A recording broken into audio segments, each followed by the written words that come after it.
Welcome to Smart Route, the podcast by CallTrackingMetrics, where you'll hear stories from businesses at the intersection of marketing, customer experience, and sales. We're sitting down with business leaders and industry experts to dive deep into the path they took to find success. Here's your host, Courtney Tyson. Hello and welcome to episode 21 of Smart Route. I'm your host and strategic partnership manager at CallTrackingMetrics, Courtney Tyson.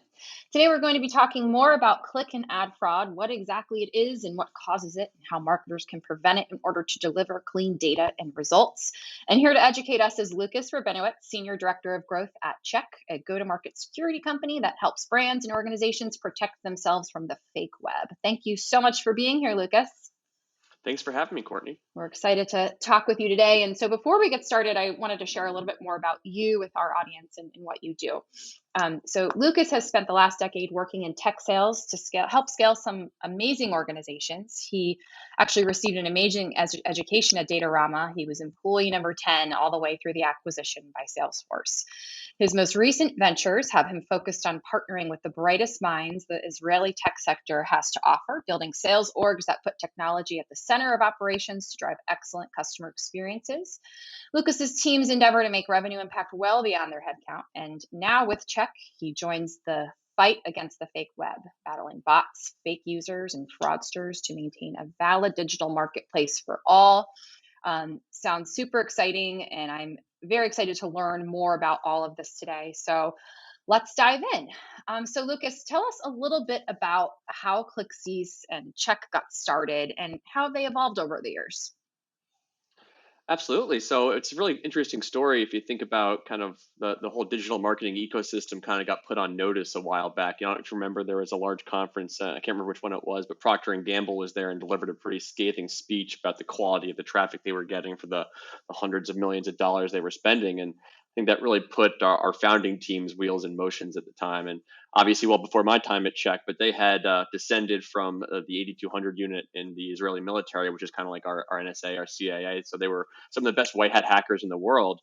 And they realized that this problem of fake and fraudulent traffic impacted go-to-market organizations pretty substantially, and that was kind of the first tipping of the iceberg, if you will, where a huge brand came out and said, "Look, you guys got to get your stuff together over there in this digital marketing ecosystem." And they had some different solutions they built along the way that eventually evolved into what is Check, which is a really comprehensive way to protect the entire revenue organization's efforts, which is the largest attack surface a company has, and all the different ways that you communicate with your customers, with the market, with the internet, with other types of systems. It's a huge attack surface, and something that traditionally has gone unprotected. So there was a big problem they recognized there that they could help solve for businesses of all sizes. It affects everybody who does business online, and that's a pretty exciting thing to be able to have the opportunity to work on. That is very cool. Absolutely. And it's interesting to think about how that study and this from Procter & Gamble kind of sparked this. I actually remember I had worked in PR at the time. It sparked some conversations on that side of the fence too. But ever since then, as you mentioned, cybersecurity has become an increasingly hot topic for marketers. So outside of, Procter & Gamble and everything they brought to light, let's think about like the past few years. Why has cybersecurity become this hot topic over the past few years? I think obviously COVID accelerated it by forcing everybody online, and it really started to make people rethink that as an attack surface, I think. And also you just started to see that the problem was getting bigger. So a lot of these bots, these fake users, they're automated scripts. And so what started as a small problem, which actually started as a pretty innocent thing, in reality, there was a cybersecurity researcher who was just trying to alert people using an old version of Telnet that they were exposed. So I'm not sure how familiar the listeners are with how the internet works. There's about 65,000 ports. They're kind of like roads in and out of people's computers. And this researcher found that hundreds of millions of worldwide computers were exposed and completely available to be hijacked. And so what he did to try and alert people very benignly was create a script to drop a message to their computer. And that technology, like many technologies, got out and morphed into the bot problem that we have today. And that actually means that over time it got worse because some of these bots never die. They're programs on a loop. And so over time, the problem gets bigger and bigger. And there's more and more ways that attackers can get at you now because more business is online. So I think that just compounds the problem. Cyber criminals tend to follow the money. And what you'll actually see now is that I think by recent estimates, we did a study that showed about 40% of the internet was this invalid traffic, these bots and these fake users. I saw a bunch of big personalities in the tech space recently, whether it was Mark Benioff or Elon Musk retweeting out, excuse me, some statistics around it being as high as potentially 63% invalid users Wow. on the internet. Yeah. And so there's some staggering numbers, and you'll see slight variations in that wherever you go, but the problem's just getting worse over time. Yeah. And as a marketer, when you think about that amount of invalid traffic hitting your paid ads, that hurts your heart and hurts your budget quite a bit, right? Nothing worse than paying for someone to come to your site to have absolutely 0% chance of ever transacting with them, because it has so much downstream impact on your business and how you think about analyzing the success of your campaigns, how you think about all the tools that live on your site that are trying to create a great customer experience. And these are some of the reasons why marketers are really focused on that right now. Is it's not just about whether you paid for that click, it's about all the downstream impact on your business as well. And I think we see some really extreme examples of that playing out in the market today. I mean, you saw, I think last year was 2021, PayPal had 4.5 million fake accounts open. They're a pretty Wow. big fintech company, Hmm. and they were offering promos, $5, $10 referral fee. We're familiar with these types of coupons as marketers, Hmm. and that was being abused. People were scripting and opening accounts, and not only did that waste, I can't remember what the estimate was, $25-26 million of marketing spend Wow. on the coupons, it also had them reporting fake numbers, false numbers to the street. They're a publicly traded company. And so their forecasts were all inflated because, like you and I know, you assign an average lifetime value to these customers, and that's how you kind of get to your forecasted revenue. And so when they had to write that down by all these 4.5 million accounts, their stock tumbled 25% overnight.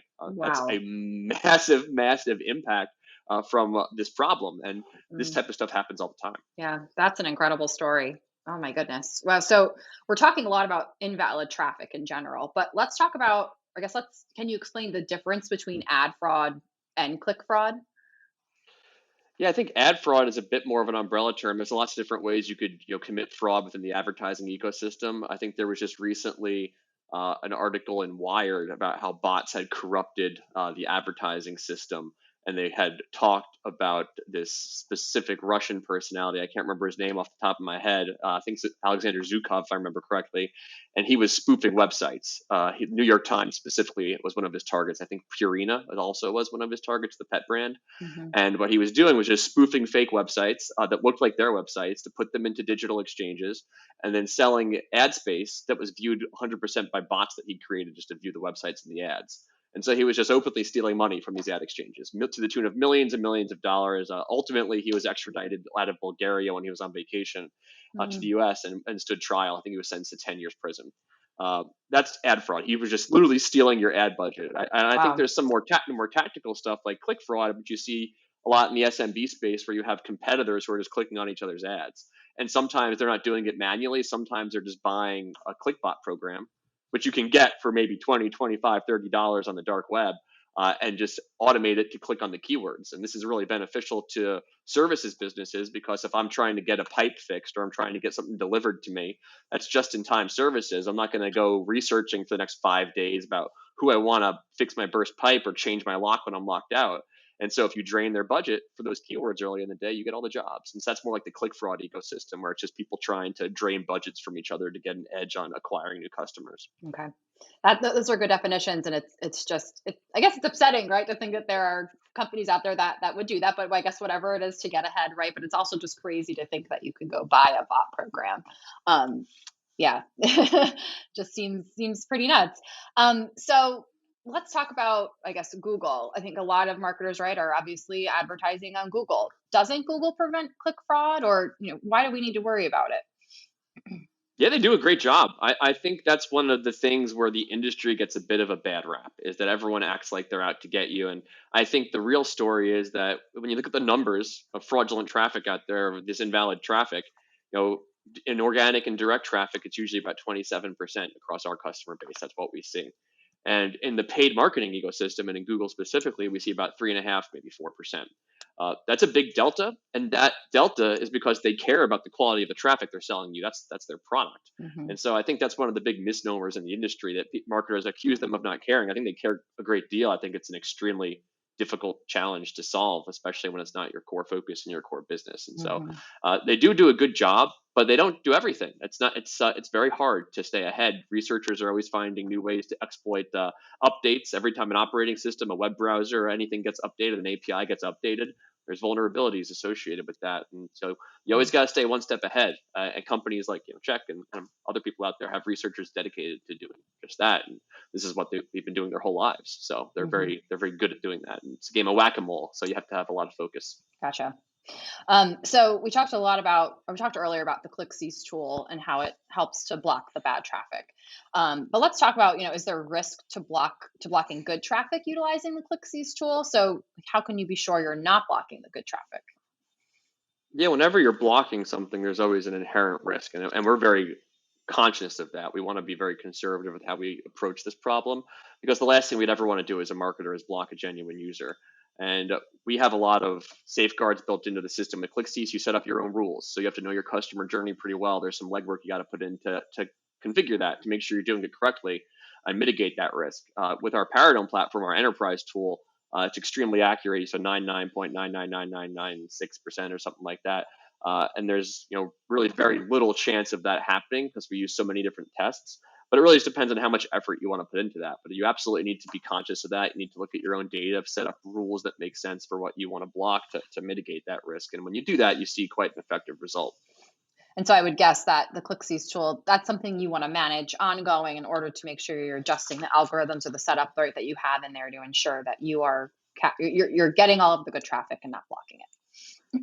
Absolutely, and that's something that we have a customer success team to help you with as well. ClickCease is generally used by some smaller businesses, upstart businesses, high growth tech companies, and more local regional businesses, and they tend to experience less sophisticated fraud in the SMB and the lower mid market. They don't tend to have the targeted attacks as much. There are a lot of collateral damage, competitive fraud, which is very basic, and so for them to customize rules to their needs, we can help them. And it's a self-service platform where it's quite easy to turn it on and off. You don't need to be like a coder. There's toggles and buttons. It's very, very easy to use.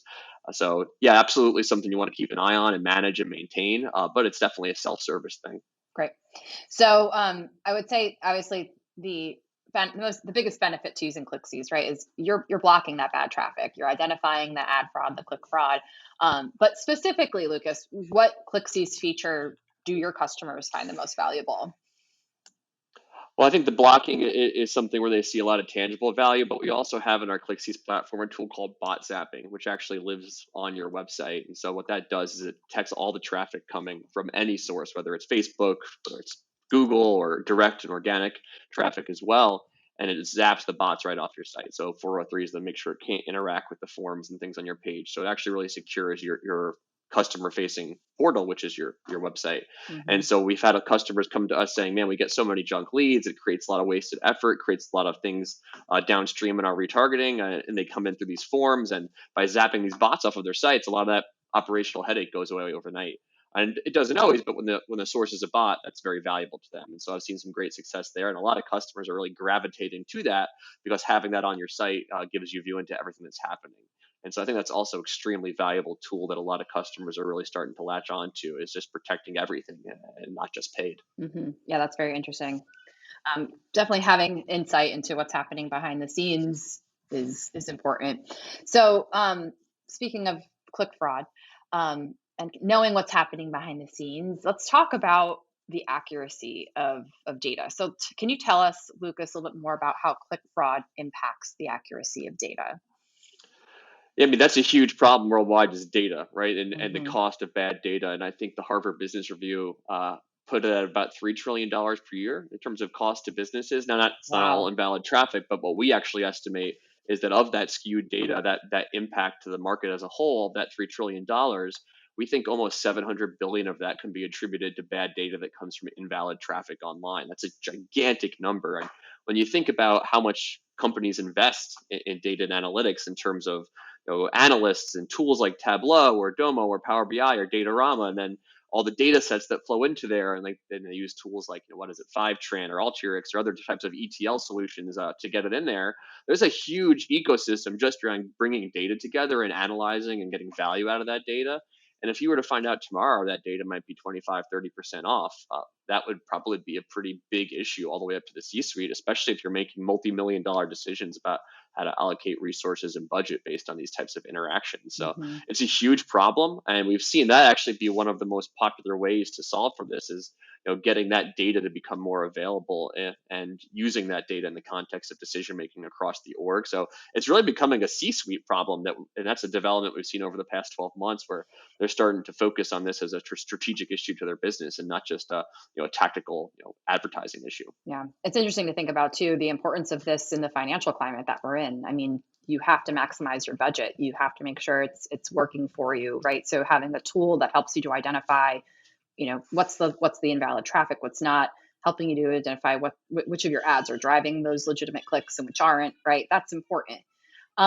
It's interesting to think about our partnership with ClickCease, Lucas. I think that CallTrackingMetrics and ClickCease, or Check, I should say, right, also have a lot in common. I think that, we both, number one, are helping marketers to maximize their budgets through the different things that we do. But in turn, we really are helping marketers to work as sophisticated as possible.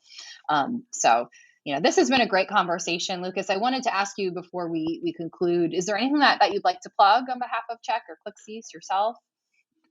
I think the one thing I'd like people to be aware of is that they should just be doing something about it, whether or not they're, partnering with somebody like Check or ClickCease to solve this problem. They could also be looking at their own campaigns and doing some minor things that are manual, but can maybe help mitigate the issue from the paid marketing perspective. Things like only running campaigns during hours that you actually do business. One of the big ways we see people wasting their budget on invalid traffic is through spikes that come during non-business hours. So maybe they have a huge spike of bot traffic that comes in at 3 or 4 in the morning. If you're not running ads, that can't happen. So just being really smart and conscious of the fact and how you can spot these trends, and then doing whatever you can to mitigate that. Some of that could be running geofence campaigns, though false representation may make that more difficult than you think on the surface. But there's little things you should be doing just to try and maximize your budget, like you said, especially in these times. And I can see a lot of value in what you do as well, giving better attribution to those different sources and to what drives the phone calls in. Mm-hmm. That's what we all want to do, is just make sure marketers are making the best possible decision. Attribution's a piece of that, but also is having accurate data. And so that's why we're really excited to partner with CallTrackingMetrics just in helping marketers make good decisions. Thank you, Lucas. We appreciate that. Yeah, it's been a fun ride working with you and learning all about ad fraud and click fraud. So just kind of conclude our conversation today. What we've learned, I should say, is the fake web is real. Ad and click fraud is real. We can't keep turning a blind eye to this issue. And so with that said, if you're a marketer who's concerned about ad or click fraud, or you're just looking to block the bad traffic, you want to save money, deliver clean results, identify which of those channels are working for you, check out ClickCease to learn more. Lucas has a team of people just waiting to help you drive success and deliver results. So definitely connect with him. And thank you, Lucas, for being here today and educating us on click and ad fraud. The information you've shared today is really invaluable to marketers who are looking to deliver the best results. So thank you so much. Thank you for having me, Courtney, and really excited about the partnership to come. So As all are good we, things. as are we. And thank you to our listeners too for being here today. As always, we appreciate you. Tune in next time for our last episode of 2022, where we'll discuss MarTech trends to look out for in 2023 with Daniel Alvarado from White Shark Media. In the meantime, keep up with us on Twitter at SmartRapPod. Thanks so much.